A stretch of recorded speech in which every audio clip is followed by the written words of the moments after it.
What's up, everybody? Another ejection of 4050 Social Club back at it again. We want to talk about what's going on with Shannon Sharpe and what's happening right now. High value player, high value superhuman, got all these things going on. He's in this whole sex scandal with this young lady, and we trying to figure out what's going on with this whole thing. We want to talk about a couple of things that you might be thinking about, and we're going to share our perspective right here on 4050 Social Club. So let's get into.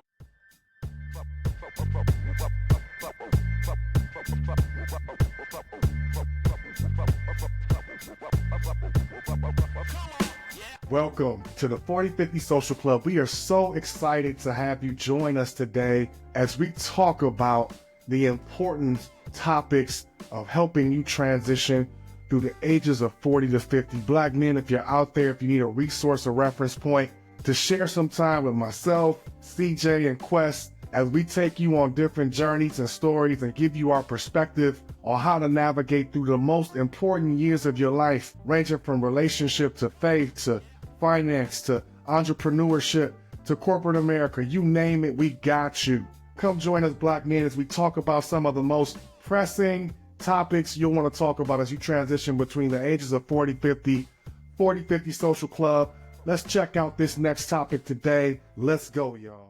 All right, everybody. Let's start talking about this whole Shannon Sharpe situation. Y'all heard what's going on with this cat? I mean, he seems to always be doing something. I think it seemed like last year sometime he was doing something on Instagram and he left his Yeah, recording on and he Michelle. having sex with some lady or whatever was going on.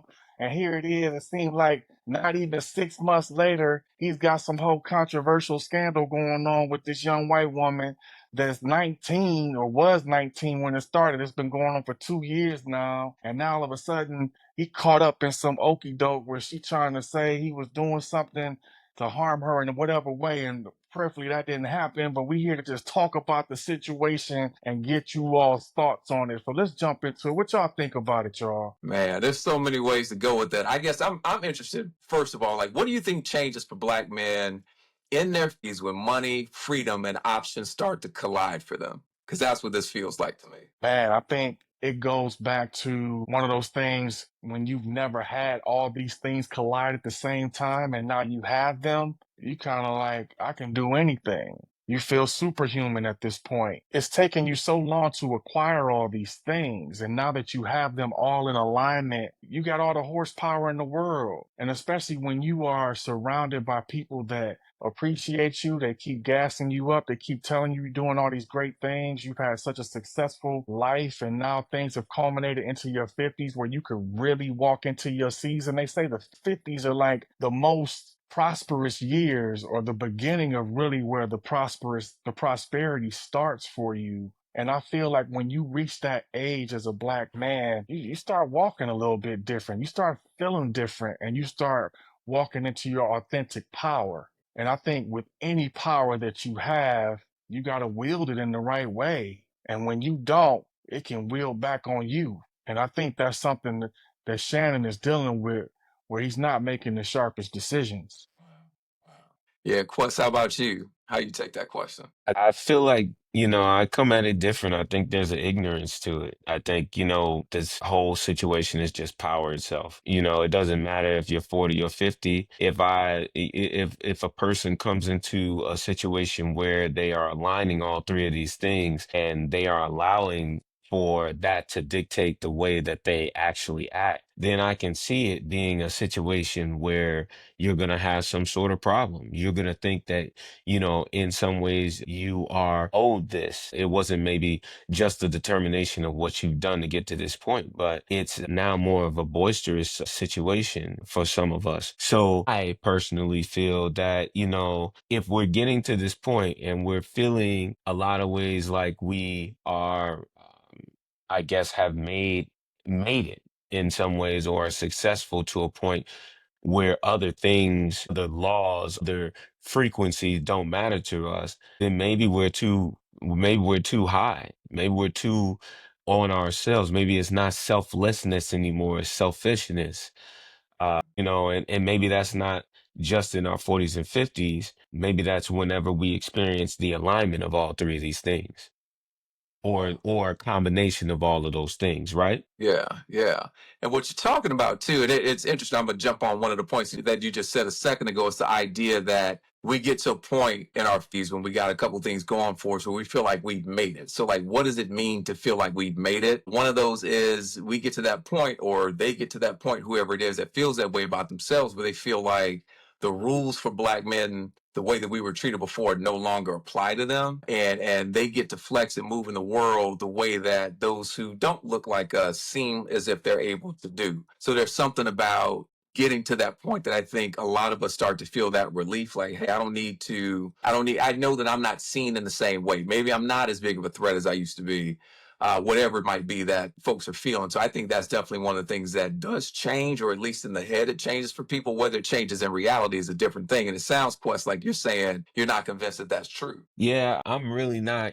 And the reason why I'm not is because, a lot of these people are in a percentile that majority of us are not. And so, in some ways, their issues might be a little bit different. I speak from a situation of living amongst a space here in Seattle where, interracial couples are probably outnumbering, just interracial couples, right? Like, so it's just not the same thing for a lot of people that it is for others. Some people are really genuinely in love and not using these other motivations to fuel their Yeah. situation. And then some of us are, I guess in some ways the 2%, 1%, whatever you feel your percent is, that is, of a responsible power that you feel that you can dictate or, Yeah. kind of be a catalyst for this type of, and not saying that Shannon Sharpe has a behavior, but what I'm saying is that if you are going to bring all those three together and flex it, it's power. It's power, right? It's more of a situation of power than it is. I see that I am this thing, and I'm cool with you telling me that I'm all of this. I'm just not gonna act that way. I'm just not gonna act in a way think of power. think it's a couple things too. Like when I look at this question about what changes when freedom, power and money and all these things collide, the age part of it means something, but then it don't. Like I think about athletes, I think about celebrities, I think about people that have reached a certain social economic status. When those three variables collide, people take more risk, Mhm, right? I think mhm. about, Anthony Edwards, the basketball player. He got like, we popping off, got all these baby mamas popping around. Like, would he have done that? Would he have made those choices if those three variables didn't collide in the way that they have for him? You know what I mean? So it makes me think about, with Shannon Sharp's situation, what if the tables were turned, or, he's 50 or whatever the case may be, but like if those three things didn't happen, would he have put himself in a situation with this young white woman in the way that he has now? You know what I'm saying? I think to your point, some have though, right? Let's take that, right? What you just said. Let's take right what you just said. There are men right now that I know ain't got no money. They got six kids. Six kids, different baby mama, different culture, right? That's what they did, right? So, I mean, I look at that and I say they didn't have any other influence. I mean, Mm, there was no money in that situation that is allowing yeah. them. They didn't see a situation where this led to their freedom in some way. They just making poor decisions. it's kind of making them. And I feel Anthony Edwards, it could be a situation of him saying that because I got the money or because I I'm got this, good. yeah, that don't really matter no more, right? So, Yeah, yeah, does yeah. that That's make it true. does that make it a good or a bad decision? You make the call. That's true. I'm just saying, like, like I think that a lot of it is just mental awareness of where you are and then kind of like how you want to be. Like if you want to be that type person, whichever, whatever that is, right? Like, and I'm saying it like that because I don't think it's a type. I think it is a person that understands all of those things colliding and what that means for them. Like, and when you understand at that point in time, this means that I can do whatever I want, then guess what? You gonna do whatever you want. Yeah. If Well, you maybe see that's the it thing in, that changes. Yeah, like coming back to the question of like maybe that's the thing that changes. You may have made those yeah, bad decisions regardless of whether or not you had the status or whatever comes along with it. But you are making a conscious decision. Once you get it, you're like the hell with it. I can truly do whatever I want to right now.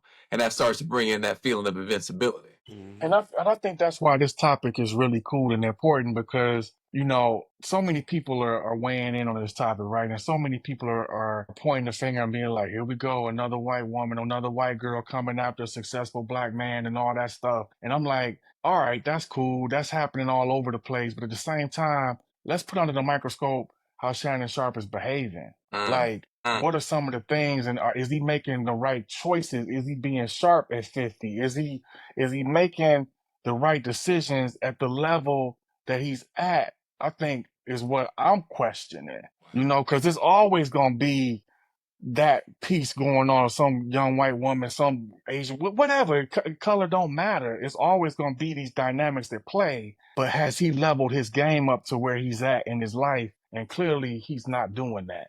And so that's what I got a problem with at the end. Yeah, and I think You that know, color does matter, yo. I really do. yeah. I'm not gonna stray away from that. I think it being a white woman, it matters. It matters. But I But to guess, your point, I but to guess your what I, point, okay, but but to your point, yeah, like at this point, what are you thinking? And it's sharp. Like, what are you thinking? You're on television, you're saying the thing, you're quote unquote showing receipts. How much of all of this is for show?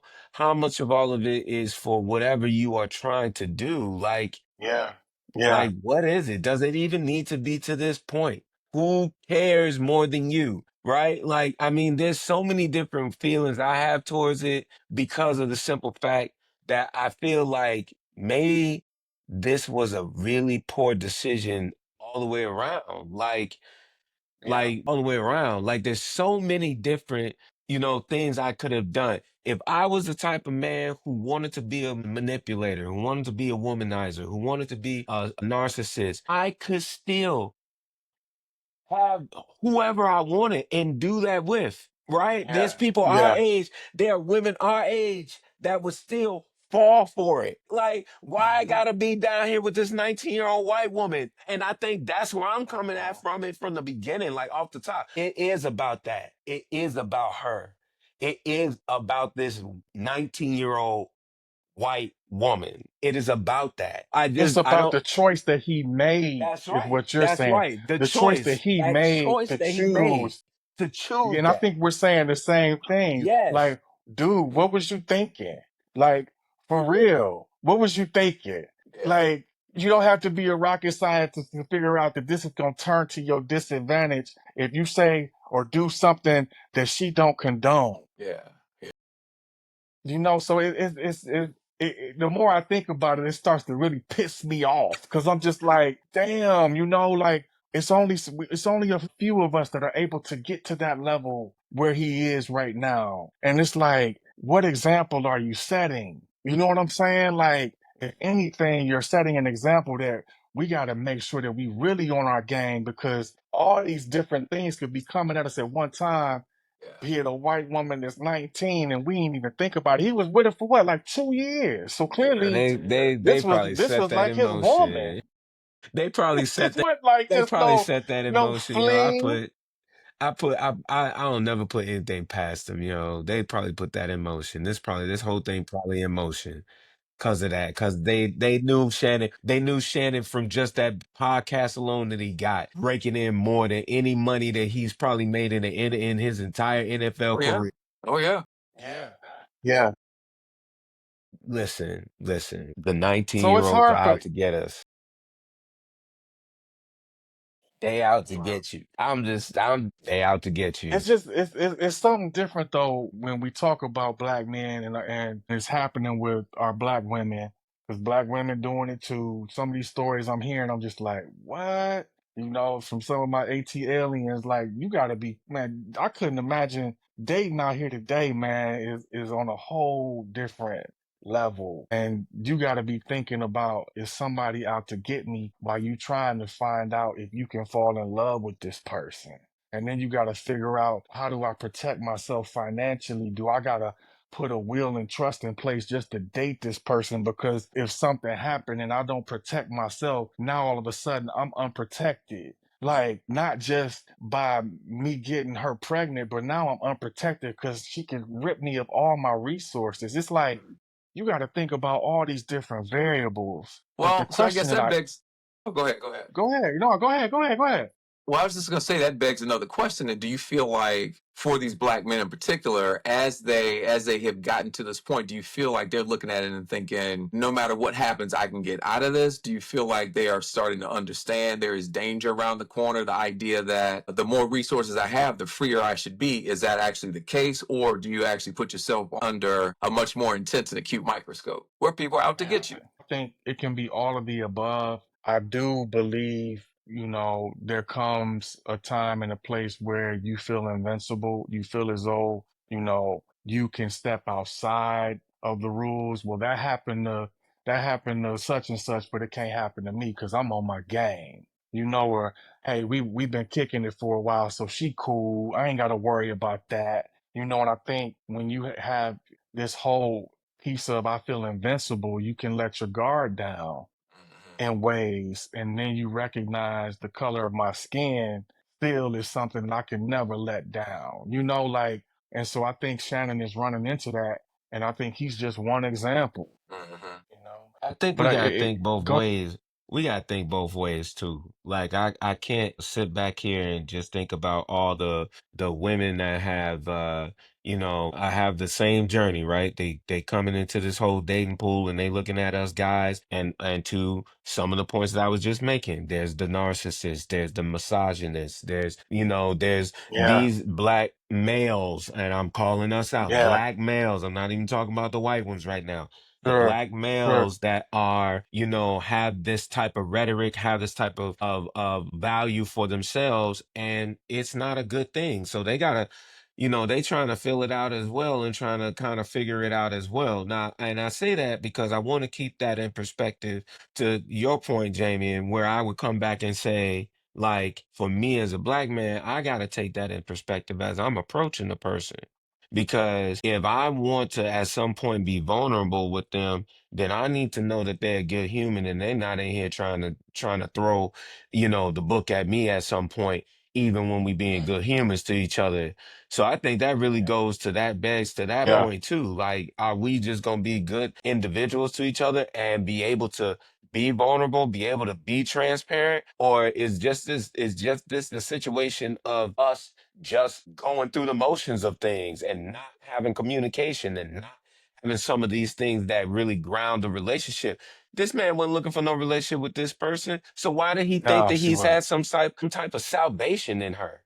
Right? Why was there a peace or a calming in this type of situation when you knew from the beginning that it wouldn't be something that you could rest yourself in? Like, come on. Like, if I know I'm going to war and I'm gonna be in the war, then I'm gonna totally make sure that I got the armor that I need. I'm not gonna come out here half-assing it thinking that the person on the other side is gonna give me some leniency. Like, that doesn't make any sense to me. yeah, yeah. But it happens all the time. It happens all the time, especially when those three pieces collide. Money, freedom, and options. Money, freedom, and options. When they collide, man, I think we start to reach this point where we feel like we're invincible. But then I think too, the next question, want y'all to think about is, why do some black men feel invincible when you start to bring race into the conversation, like, and in interracial spaces? I'm curious to get your perspective on, once we got some money, we got some options, we got things going well for ourselves. You throw us up into the mix in these interracial spaces, we can start feeling like we run the joint. Why is it like that for black men? Man, I am going to start out by saying this. I have never had a long-term commitment with a white woman before. And I'm saying it like that Yeah, because we're talking about this interracial mix. Okay. So yeah, that's why I'm saying yeah, it like that. I will say this for a lot of the people that I know that do have a very strong relationship with a white woman, that they really don't think of it as anything different. right? And Yeah, and I gotta say it like that because I feel like how they view relationship is just how they view it across the board. And I sure. think in some ways that could just be, normal or it could be strategic, right? But coming back to Yeah, the question, why do we feel invincible in some of these spaces? I feel is because one, we're cool. I mean, black men are just cool. Like it's just is what it is. You like a black man because a black man can do it all. However you feel about that, right? I feel like that. But when so that also comes to the whole scenario of just like what we in some ways stand for and what quote unquote we not gonna take. And I think sometimes a lot of black men think just like that. Well, I might be able to get away from with some of this that I might not be able to get away, here with my fellow black woman, right? And I think that that's yeah, a foolish mindset in his own, but we think it. Like it could be something we're thinking. But I really feel my personal view is that it's just power of its own. It's going back to our first question. I got all those three things aligned. Just as a man, do I now feel that sense of power? And if that is the case, I'm gonna flex in this interracial relationship. I'm yeah. gonna show, that I am the authority or I am that power, you know what I'm saying, in this relationship. And it's going to feel easy for me to be able to do it. Wow. Man, you threw a whole bunch of things up in there right there. So, like, there's the Man. idea of it being a little easier. There's the idea of it being somehow or another some kind of social status for that black man. Like, once he has this woman on his arm, and somehow or another that makes him better than he was. There's so many things in that I kind of want you to unpack a little bit more. But Jay, what about you when it comes to that question on invincibility? Why do black men start to feel that way in interracial spaces? Man, I think because it's so much in there for me. I think about all these different things. I think one, because they never really had it. I think about how I grew up and I was put into these interracial spaces. I was an athlete. I was a star athlete. I was a good academic student. I was nice to look at. I was cool to hang out with. It's just something that comes with being black and being a male that's cool, especially if Mhm. you got other things going on outside of just that. Mm, And so people are drawn to that, right? And I think when you reach a point in your life and you like, dang, this feels comfortable. All these people around me, I'm the man around here. Like you start to feel invincible. You start to feel as though you can't do no wrong. And unfortunately, I saw in college and in my lifetime brothers that took on that same armor of invincibleness or whatever you want to call it, and Yeah. it bit them in the ass. Yeah. You know what I mean? And all of a sudden they recognize, whoa, what happened? My armor is not as tight or as concrete as I thought it was. So I think, it's cool until it ain't. yeah. But I think once you start to feel it, it's like a drug. I think about these athletes that go to these super huge colleges and they play at such a grand scale. And now you've got these athletes making millions of dollars, at a very young age, and they're going to these predominantly white institutions. They feel invincible. Mm, And one, they were never taught how to be invincible. So what you gonna do with it? You gonna fall on the sword. You gonna make some poor decisions that you recognize you can never really recover from. mm, mm, So I feel those different things when it comes to why it happens, when it happens. Unfortunately, I feel like I would prefer for it to happen earlier in life than in my 50s. You know what I'm saying? Yeah. Yeah, for sure. Well, I mean, it's interesting too, again, hearing you talk about that, having been a college athlete, seeing all that, working in schools for as long as I have. One of the things I think I've learned over the years is you've got black boys who are in these school environments being brought through. Like you said, it's the coolness. And when other folks want to have proximity to that, that gives that black boy, that black man a stage. And they're put on a pedestal in some ways. They're the athlete, they're this, they're that, hip hop, you name it. All that stuff comes along with it. They have the stature that they can use in any way they feel they want to use it. What's fascinating to me, having worked in schools, but having two daughters who I think are beautiful, their social life was completely different. It wasn't that they lacked anything that the boys did, but they weren't seen in that same way. And so what I recognize too, that as a man, as a boy, a black boy being given that, you don't necessarily understand why you're given something and they aren't. So you're put up on this pedestal. They're not seen in the way they should. What's fascinating though, I rarely have I seen somebody get up there and not have a fall. You know, and that's one of the things that I Yeah. think we get to see over the course of some time and some decades. You see those who climb, climb, climb. At some point, something happens and they get knocked down off of that pedestal. And it's like, hey, where's all this adulation that I was having way back when? The moment you do something that's outside the box of what they think is cool for you, they still Yeah, have that power to take it away from you. So it's that's right. plastic. It's the kind of thing it can crumble in a second. But it's the sort of thing when you're younger and you're going through it. You, like you said, it's like a drug. You get addicted to having that feeling,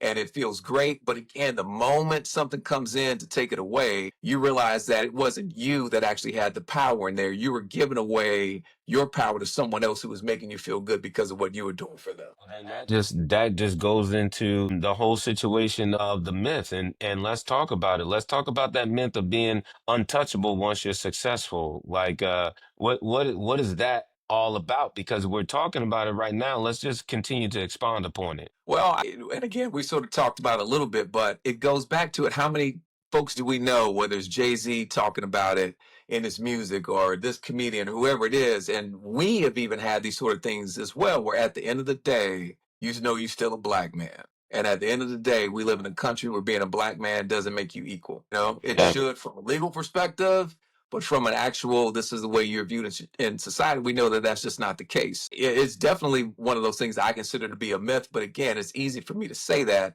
as a 53-year-old looking back on life and seeing what I've seen. When you're young and coming up through it, you remember how this was. You hear the warnings. You better watch yourself out there. Next thing you know, you're going to be hemmed up, whatever it was. Once we started to feel like we had a little bit of control, it's like, man, I got that, like I'm good. I Yeah, can do my own thing and be all right until it bites you in the ass. And so I'm here, we're here, I think, saying now, young buck, you're coming through, you're receiving this. At the end of the day, remember the country that we live in, you know? yeah. No, that's real. And I think, I feel you can apply it to any environment. It's not just a basketball player, football player, or baseball player, whatever the case may be. You can apply it to black males in corporate America. You can apply it to black males, in all these different environments. I'll never forget, when I was working at an organization that was high up organization, and it was like my boss was a senior vice president black man, and he was dope, and he was invincible until he wasn't, Mm, mm, and literally I got hired on to work for this cat, and within 4 months he got fired, and it was like, whoa, you've been here 27 years, Wow. it's some ungodly number, and you reached this pedestal, but because you pissed off some white man, now all of a sudden your butt is on the chopping block. mm, And mm. so you recognize it doesn't matter where you're at. I think is when you have power, when you have money, when you have a certain status, you put yourself at risk. You have to always recognize that these things that took you so much time, effort, and energy to obtain, you have to protect that.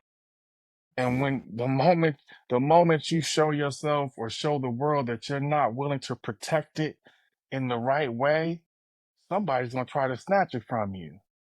And I think that's when you Wow. recognize the myth is not really, all it's cracked up to be. So those are my thoughts on that one. Well, Yeah, yeah, I'm gonna yeah. throw one more in, Quest, because I want you to get to this obviously too. But I'm gonna throw one more in that just builds off of what you were saying real quick, Jay. You got to know how to protect yourself, but it's also you think about what precipitates the fall. It's that feeling that you did not bend the knee. You don't even know how long you've been bending the knee or kissing the ring for most of your life, getting all this adulation and stuff that comes with it. The moment there's a determination that you're not doing that, is the moment that they can take it all away. And there are way Right. too many of us getting through this and being reckless with the way we're going about it because we feel that we're above the law in that sense. And it's not the case. We see it over and over and over. My bad. I didn't mean to Yeah. jump in there for you, Quest, but No, go you ahead. No, good, man. no, You no. good. You good. You can jump in whenever you want, my brother. You can jump in whenever you want. Listen, when we think about this topic of a myth, I feel like, is it really a myth? Is it really a myth? Because there are, in fact, people that we know that have survived decades Yeah. and with being untouchable, they probably still right now. I'm of the philosophy like others are in some ways, and I know it's cliche to say, but they tell us that karma teaches us you'll reap what you sow, right? And Yeah. my thing is that in this situation of trying to be untouchable, you can be untouchable if you are being accountable. There's no way you can touch me if I'm telling you the truth all the time. If I'm being accountable for my actions all the time, then what you gonna say, right? So I feel like that is where we are really like we just can't figure that part out. Think about it. Think about Puffy. Think about Puffy right now. Oof, oof. Think about it. I know everybody listening and they thinking about something different about Puffy right now. Just think about it. Think about R. Kelly. Yeah. Think about R. Yeah. Kelly, right? But just think about it. For Think sure. about it. For I don't sure. want I don't want you to do nothing else. I'm not gonna say nothing else, but think about these people. Think about them. Think about them before the fall. Think about it. They were And we're untouchable. talking about and we're talking about black males. Think about all the white ones too. You can go ahead. Just think about it. At some point there was no accountability. And it was no accountability because they felt that they were untouchable. And so because they Yeah. were untouchable, they did not need to account for certain things. And that accountability just caught up with them. Hmm. I like that. Because Yeah. once it catches up with you, what you gonna do? You gonna face it? You not. Right? Like, are you gonna say, "Yep, that's exactly how I felt. That's exactly what I did," or you gonna keep saying, I got enough money. I got enough money. I can just throw it at it, and then people can think what they want, right? Yeah. But It's there are interesting, some man. of us that are our age that ain't got a dime that think just like this. It's a scary place to be, bro. It's A scary wild, place but to be. that's exactly true. Man, this is another topic that can go way deeper. We seem to always pick these topics that could have two, three, four episodes going on at the same time. But if anything, if it's Shannon Sharpe, if it's P. Diddy, if it's R. Kelly, if it's somebody else, hell, if it's you, we just want you If to it's think you, about, if it's you, we want you to yeah, think yeah. about your decisions, black man. We want you to Yes, think yes. about how you carry yourself, black man. We want you to think about how you respect the people around you. You are not invincible. You are not untouchable. We want you to carry yourself in a way so that you can actually enjoy this life by making the right decisions for yourself forever. And so, if anything you take from this episode is these are examples that we're sharing with you from our lived experiences. Don't let them be the ones that you have to follow. Learn from them, grow from them, so that we can see you again and talk about it again. Until the next one, y'all. We love y'all. We'll catch y'all on the next one. See y'all later. Peace. Well, there you have it. Another epic episode of 4050 Social Club, and we hope that you enjoyed it as much as we did. Subscribe on YouTube, click that button below. Follow us on Instagram, Facebook, all social media platforms. We are here to help black men transition through the most impressionable years of your life, your 40s and 50s. Don't feel as though you're out here alone. We're here with you to share our stories and our journey. So let's get to it, y'all. We look forward to seeing you on the next episode. And until then, be well, friends. Peace.